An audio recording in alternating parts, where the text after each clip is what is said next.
السلام علیکم سامعین، 10 جمادی الاولیٰ اور 13 نومبر ہے۔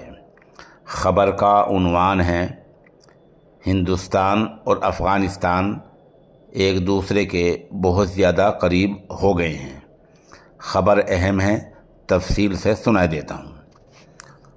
افغانستان کی نئی طالبان حکومت کے ساتھ سفارتی تعلقات کے معاملے میں ہندوستانی وزیر خارجہ ایس جے شنکر کی پالیسی کارگر ثابت ہوتی دکھ رہی ہے۔ ابھی ایک ہفتہ پہلے ہی ہندوستانی وزارت خارجہ کی ایک ٹیم نے کابل میں افغانستان کی عبوری حکومت کے وزیر دفاع سے ملاقات کی تھی، جس کے بعد اب طالبان سرکار نے افغانستان کے نمائندے کے طور پر کام کرنے کے لیے اپنا ایک نمائندہ ہندوستان بھیجا ہے، جس کو کارگزار کونسل کا نام دیا گیا ہے۔ طالبان سرکار نے اکرام الدین کامل کو ممبئی میں افغان مشن میں قائم مقام کونسل مقرر کیا ہے۔ یہ ایک بہت بڑا عہدہ ہوتا ہے، بہت بڑا مشن ہوتا ہے۔ اکرام الدین کامل ہندوستان آئیں گے اور وہ افغان مشن کے لیے کام کریں گے۔ تاہم یہ واضح کرتے چلیں کہ ہندوستان نے ابھی تک طالبان کی سرکار کو باضابطہ طور پر تو تسلیم نہیں کیا ہے۔ بھارت نے ابھی تک اس معاملے پر کوئی سرکاری رد عمل ظاہر نہیں کیا۔ اس معاملے میں باخبر لوگوں نے بتایا کہ کامل، جنہوں نے 7 سال تک ہندوستان میں وزارت خارجہ کی اسکالرشپ پر تعلیم حاصل کی ہے، قونصل خانے میں سفارتکار کے طور پر کام کریں گے۔ تاہم اس وقت ان کی حیثیت ایک افغان شہری کی ہے جو ہندوستان میں افغانیوں کے لیے کام کریں گے۔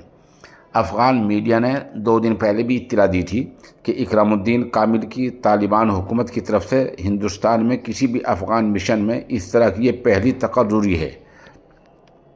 طالبان کے سیاسی امور کے نائب وزیر خارجہ شیر محمد عباس نے بھی ٹویٹر پر ایک پوسٹ میں کامل کی بطور قائم مقام کونسل تقرری کی تصدیق کی ہے۔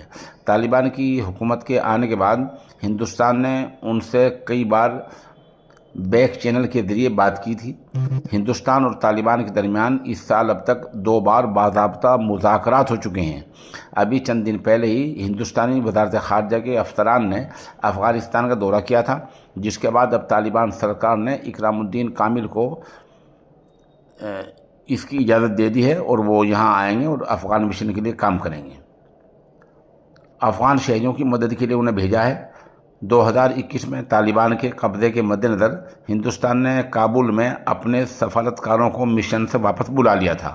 دہلی میں افغان سفارت خانے میں کام کرنے والے سفارتکاروں نے بھی ہندوستان چھوڑ کر مختلف مغربی ممالک میں پناہ مانگی تھی۔ واضح ہو کہ کامل کی وزارت خارجہ میں اچھی گرفت ہے، اچھی پکڑ ہے۔ ہندوستانی ذرائع نے کہا کہ ہندوستان میں افغان شہریوں کو مؤثر طریقے سے خدمات انجام دینے کے لیے مزید عملے کی ضرورت ہے۔ کامل کی غیر رسمی تقرری پر کہا گیا کہ وہ ایک نوجوان ہے، افغان طالب علم ہے، جس سے بھارتی وزارت خارجہ اچھی طرح واقف ہیں۔ انہوں نے 7 سال تک ہندوستان میں تحقیق کی اور وزارت خارجہ کی جانب سے اسکالرشپ پر ساؤتھ ایشیا یونیورسٹی میں ڈاکٹریٹ کی تعلیم مکمل کی۔ بہرحال یہ ایک بڑی پیش رفت ہے اور یہ اہم قدم ہے۔ ہندوستان اور افغانستان ایک دوسرے قریب آ گئے ہیں اور جس عہدے پر ان کو یہاں بھیجا گیا ہے، یہ 2-4 دن کی بات نہیں ہوتی، اس کے پیچھے برسوں کا نظریہ اور برسوں کے مذاکرات کام آتے ہیں۔ اس سے ہم کہہ سکتے ہیں کہ ہندوستان اور افغانستان ایک دوسرے کے بہت زیادہ قریب آ گئے ہیں اور مزید دوریاں ختم ہو کر قربتیں بڑھتی جا رہی ہیں۔